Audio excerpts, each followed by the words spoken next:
Okay, magandang umaga mga katrabahante. Ito si RD Dan.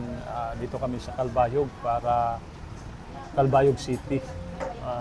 2 hours travel from Tacloban. So, we're still looking sa mga success stories ng mga graduates ng TESDA. So, ito yung napili natin sa Calbayog. Siguro marami din sila pero siguro ito siya one of a kind na may successful na trabaho ngayon. So, pakilala ka muna. Ako pala si Jumar Biabinyon Jr., power plant operator, 22 years old. Ano yung nickname mo? GM po, Ha? GM. Pinatawag GM. GM. So, si GM. Mga ilang tanong lang. Kailan ka nagtapos sa ano mo? EIM in situ lang ka? 2020. 2020. Pumunta ng 2021. COVID. Opo.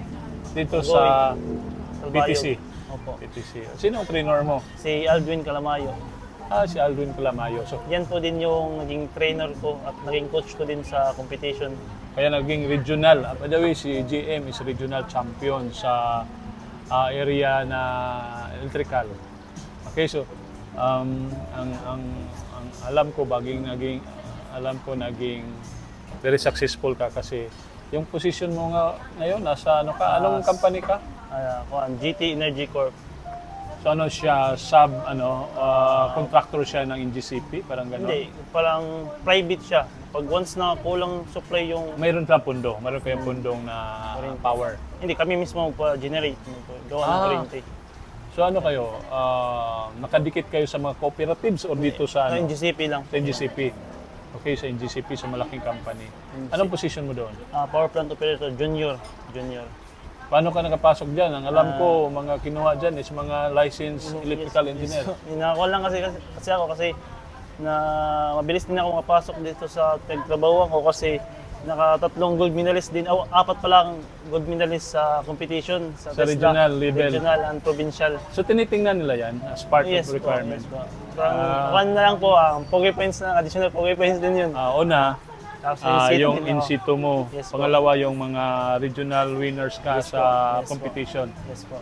Ano naman ngayon ang experience? Naging katulong din. Experience mo? Malaki po yung natulong sa akin ng TESDA kasi nung nag-graduate ako, maraming mga mapuntang mga project, mga bahay. Meron kang nagtrabaho ka na Hindi mo, accredited electrician din mo ako sa sa Melco.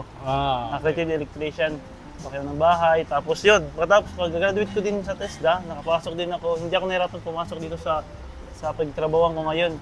So ngayon, tapos yung trabaho ko, medyo gumanda din yung sir, yung buhay ko ba, hindi katulad noon na parang isip ko na wala na akong pag-asa ba sa buhay, parang sabi ko na ano na ba to, parang wala na, kaya yun, pag-graduate ko sa talaga kahit sa ba TESDA. may mga income ka sa mga trabaho?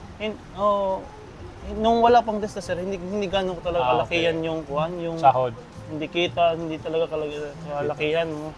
Nagkaroon ng pagpasok ko ng TESDA, tapos nakakuha ko ng inseto, yun. Medyo gumanda na din yung sir. So, malaking tulong Yes, yung certification ng TESDA, although may background ka na, no?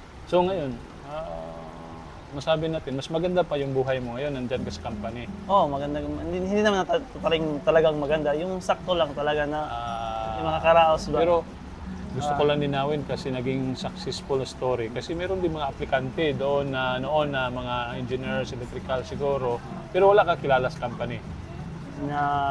Bako pumasok wala kang kakilala. May kakilala din ako yung trainer assessor sa TESDA sa Rio Maso. So, ito na lang, ang tanong ko sa iyo, may chance ka ma-promote dyan? Na-promote na din ako eh. Na-promote na. From auxiliary operator to junior operator. Ilang buwan bago ka na-promote or year? Mga months lang din ko eh. Sa performance din yung bumabase sila. Sa performance. So, sekreto dyan Mas na-enhance ko po nung pumasok ako sa TESDA, mas na-enhance din yung performance ko sa yung electrical din. Yung na-refine yung na-refine yung skills mo. Yes po. Okay, so binata ka pa man, no? Yes po. Pero tumulong ka na ngayon sa pamilya. Nabibigay ko naman din yung mga needs nila, yung mga Magkano kayo salary ng company niya, private? Sakto lang kasi bumabawi din kami sa sa overtime or Benefits, holiday. other benefits. So basic siguro mga okay na. Okay na. Sekreto lang natin. Nakakahinga naman ng maganda. Tapos bukod doon, kasi mensito naman ako, nakakapag-extra din ako pag wiring ng mga bahay.